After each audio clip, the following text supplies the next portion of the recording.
like to welcome everybody here to the Lincoln Family Farm. We've been on this farm for almost 110 years. Our patriarch is Dean Lincoln, standing right here. And my two brothers and all of our families are here today. We'd like to welcome Vice President Pence and everyone else that's here. Thank you for coming. I'm going to turn over to the governor. Thank you. Thank you. I appreciate it very much. And thank you so much for hosting the Vice President and Acting FEMA Director Gaynor, as well as the two senators. I just want to start by saying how grateful I am to have the Vice President down here. We were able to do a flyover so we could see the scope and the expansion and the amount of water that's still standing, and then to be able to have him drive down here and see firsthand the impact to the communities, the farmers, and the ag land. And I want to give a shout out again to our first responders, our emergency managers. They have done a Herculean effort in really getting the numbers and the data and taking care of the people on the ground in the interim. I've just been very grateful to all that they've been able to do. Thank you so much for the residential emergency declaration. That was the turnaround time on that was amazing. Again, just a very coordinated effort with the people that are gathered here today. And we're going to continue to work with you to streamline the process and make sure that we can take care of those impacted. So thank you, Mr. Vice President, for being here. We so appreciate it. Thank you, Governor.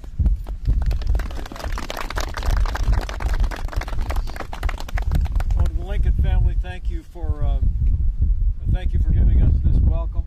And I'm here on the President's behalf to say to this family and all the families across Iowa that we're with you. We're going to stay with you. We're going to work with your governor, work with your senators until we rebuild Iowa bigger and better than ever before. All right. I want to thank Governor Reynolds for the incredible work that she's done. We've seen the way her administration leaned into this effort. The fastest disaster assistance request in Iowa history, the fastest approval of disaster assistance in Iowa history. And Governor, thank you. Thank you. And we're very grateful, especially for your two senators, Senator Grassley and Senator Ernst, who are with us today, who've been great champions, who've been telling Iowa's story. It's remarkable to think that a month has gone by, several weeks since I had the opportunity to be in the area and to see frankly how much water is still here, how much devastation still exists. And I'll carry that back, as your senators will, to leaders on Capitol Hill and call on them to come together and approve a disaster assistance bill for Iowa and Nebraska, and do it now. Yes. Yes. In Iowa alone, there's estimates, according to the governor's office and according to our great team at FEMA with our acting administrator Pete Gaynor here, there's damages in excess of $1.6 billion. And thanks to your two senators and to Senator Richard Shelby on the Appropriations Committee, those funds were actually added to a disaster assistance bill that was considered on April the 1st. Unfortunately, it was blocked by Democrats in the United States Senate. But hopefully today, by coming here and helping to tell the story again of not what happened in Iowa, what is still happening in Iowa, we'll see people set politics aside and come together and give Iowa, Nebraska, and the Midwest and all the states across this country the support and disaster assistance that you deserve. Yes.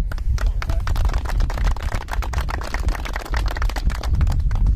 I would say to each and every one of you, you know, Iowa is an important place every time there's a presidential election coming up. So if you see Senator Elizabeth Warren, if you see Senator Amy Klobuchar, see Senator Cory Booker, and others come to Iowa asking for your vote, you ought to ask them why they voted against disaster assistance for Iowa. That's right. Okay? Because it's time to. There'll be plenty of time for politics when 2020 comes around. Right now, Iowa needs disaster assistance, and it's time for Congress to act.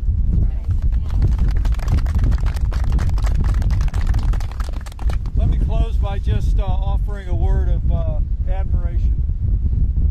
first and foremost to the first responders. I know we've got Homeland Security personnel here, but law enforcement, public safety, fire, your National Guard. It is remarkable to think, as the floodwaters rose, the winds blew and beat against the house, 5 feet of water in the Lincoln home, an unprecedented historic flood, that there was so little loss of life. That is a testament to extraordinary first responders in Iowa, and they have our thanks and admiration. It's also a testament, I know, to the generous support of a charitable community. I know here at the Lincoln Farm, the Convoy of Hope was here to help you empty out your home and begin to lay a foundation to rebuild. And so for all the church organizations and volunteer organizations that have come alongside people of Iowa and people impacted by these floods, I just express the admiration of our president and of all of the American people for everything you've done. And finally, I want to commend the people of Iowa.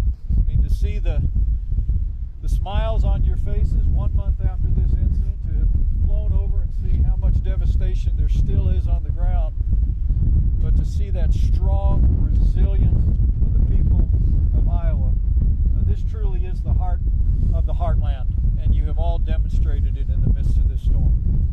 So let me again, I want to thank Governor Reynolds. I want to thank the Lincoln family, and I want to thank your two senators for being such tenacious champions for Iowa on Capitol Hill. I want to make you a promise that on behalf of the President of the United States, your governor, your two senators, we're going to get the support that Iowa needs, and we are going to rebuild all these communities and families and homes and farms bigger and better than ever before. That's a promise. So thank you very much. God bless you all.